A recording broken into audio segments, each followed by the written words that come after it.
Assalamualaikum warahmatullahi wabarakatuh. Selamat datang di obrolan barang keramat.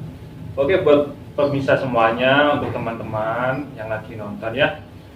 Di sini kita akan mengulas sebuah benda bersejarah ya, atau kita akan menguri-uri budaya tentunya di sini di zaman milenial tentunya.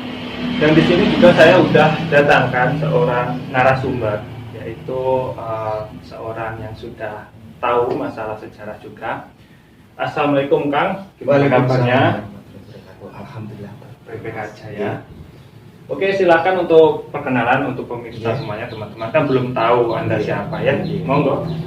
Salam budaya, salam sejahtera untuk para pecinta Tosan Aji seluruh Indonesia dan semua salam rahayu.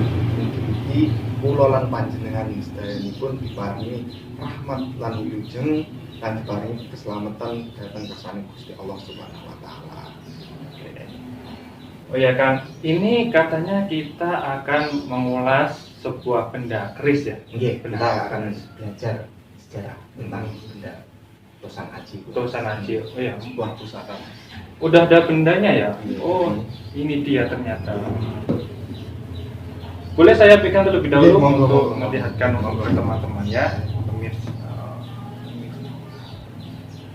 Oke teman-teman, ini bendanya Tosan Aji, yaitu berupa keris ini. Oke, sudah saya taruh terlebih dahulu ya teman-teman. Ya, saya ingin tahu sebenarnya Tosan Aji itu apa memiliki arti juga?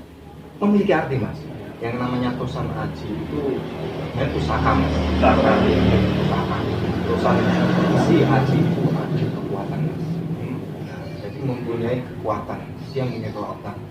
Nah, Tosan Aji itu berupa keris, tombak, pedang, wedung, itu pokoknya yang benar-benar pusaka mas. Beragam ya tentunya. Kalau bentuknya itu macam-macam mas. Ya. Kalau Tosan Aji biasanya nggak cuma, kan bentuknya senjata. Karena nggak cuma buat senjata dalam dunia saja, tapi dalam gaib mas. Gaib juga. Oke. Oh ya, saya juga aura. Saya juga penasaran ini, katanya ya mitosnya itu yang saya dengar adalah, oh saya belum tahu ini bendanya apa ini, namanya? Oh namanya ini Kidang Mas. Oh Kidang Mas. Nah, bisa dibilang Kiai Kidang Mas. Kiai Kidang Mas ya. Ini katanya memiliki mitos, yaitu apakah benar pembawa rezeki bagi orang yang memilikinya? Itu apakah benar kan? Nah, kalau Tosan Aji kebenaran benar. Cuma kalau lebih rincinya kita tahu dalamnya, kita bisa baca dalamnya, mulai dari rincian, pamor dan lainnya. Mungkin nanti bisa kita jelaskan. Kalau memang tentang rezeki atau untuk kewibawaan atau untuk kekuasaan, ya kan. Soalnya karakter sebuah Tosan Aji itu tergantung pemiliknya juga tergantung Tosan Ajinya sendiri. Dan ini saya juga ingin tahu sebenarnya apakah energinya itu positif atau negatif?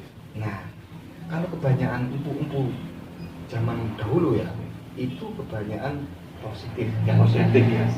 Soalnya untuk positif. Oke, teman-teman semuanya, ini kan kita di episode pertama ini ya, kita akan bahas pengenalan sejarah, kita ulas sejarahnya terlebih dahulu, ingat. Dan lalu untuk episode kedua nanti kita akan membuka ini Tosan Ajinya, yaitu Kiai Kidang Mas ini akan kita baca pamornya, rinciannya dan lainnya sebagainya ya. Lalu kita akan tahu abadnya dan Kang Awang yang akan membacanya. Oke, kita ulas sejarahnya terlebih dahulu. Gimana Kang untuk awal mulanya? Awal mulanya kita kembali ke zaman Majapahit yang dulu ada yang namanya Pangeran Sedayu. Nah, Pangeran Sedayu itu mempunyai istri pada waktu itu lagi bobot itu hamil mas. Oh ya, hamil. Lagi bobot digalisasi mas. Nah, waktu itu kerajaan Majapahit datang kerusuhan besar mas. Soalnya datang serangan datang kerajaan Demak. Nah, serangan itu lalu Majapahit itu lemah. Akhirnya semua abdi dalam kalih pusat pemerintahan diambil alih kerajaan Demak. Nah, pas itu selama itu kekacauan terus mas, terus berlanjut. Nah, pas lahirnya si istri dari Pangeran Sedaling itu ada napa niku yoganipun yoganipun putra Anaknya ya. anaknya putra Iya. anaknya putra naminipun Joko Gruang Joko Gruang. nggih.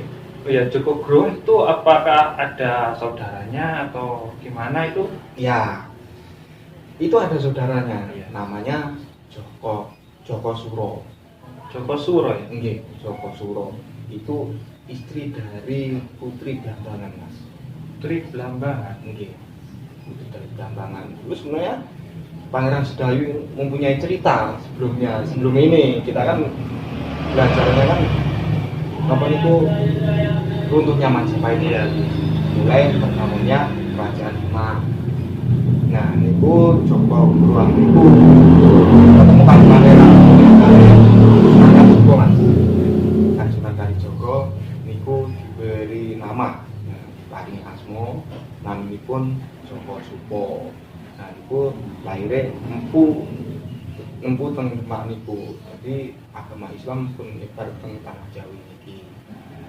Nah, Joko Gruang niku gantos nami kan dadi Empu Supo. Akhirnya Empu Supo gantos dalam datang kerajaan Demak. Oh, jadi orang-orang dulu itu sering ganti-ganti nama ya? Nggih, sering ganti nama. Mungkin dari gelar, mungkin dari jasanya ya kan. Misalnya orang-orang dulu kan nggak menetap juga. Oh iya. Karena dulu belum ada KTP ya teman-teman. Iya. Jadi bisa ganti-ganti nama. Oke. Iya. Benar itu, Mas. Nah, agama Islam pun menyebar dari tanah Jawi. Itu pun mulai kata, Mas. Mulai kata akhirnya niku Joko Supo jadi di dalam soalnya butuh napa niku senjata damel mempertahankan suatu kerajaan atau suatu negari, Mas. Nah, Joko Supo niku dados empu teng kerajaan Demak. Nah, niku akhirnya Joko Supo niku dados kepala, Mas, niku polone dan senjata, ahli senjata ya. Tapi niku empune nggih boten Joko Supo mawon, niku enten Empu Purwosari, Empu Purwotanu, kali Empu Subur. Nah, pas waktu niku kerajaan Demak mulai pusat menyebarkan agama Islam sampai alhamdulillah sekarang masih dilakukan. Alhamdulillah ya. Iya. Oh ya, buat teman-teman semuanya, karena ini Kang Awang memakai bahasa Jawa ya, nanti saya pakai atau subtitle bahasa Indonesia agar teman-teman yang belum tahu bisa tahu secara langsung dan membacanya ya. Iya, bahasanya campuran, Mas. Campuran, oh nggak apa-apa, karena kita di sini melestarikan budaya tentunya dengan teman-teman milenial maksud saya, maaf, lepotan. Oke. Dan kali ini ya, kita akan ambil 2 episode ya, tentunya saya jelaskan di depan tadi. Dan silakan untuk Kang Awang pesan-pesan untuk pemirsa semuanya, karena ini episode 1 saya potong dari sini saja ya, nanti kita baca rambutnya di episode 2. Monggo. Ini pesannya dari pusakanya apa dari saya? Dari Kang Awang nanti pusakanya di episode 2 setelah kita baca ini. Salam budaya untuk para pemuda, khususnya kita harus melestarikan budaya, kita harus belajar sejarah dan mengerti apa yang dimaksud dengan sejarah. Jangan lelah akan waktu, akan usia untuk belajar sejarah. Dari sejarah kita bisa ingat dan mengingat dan menghargai leluhur-leluhur kita. Salam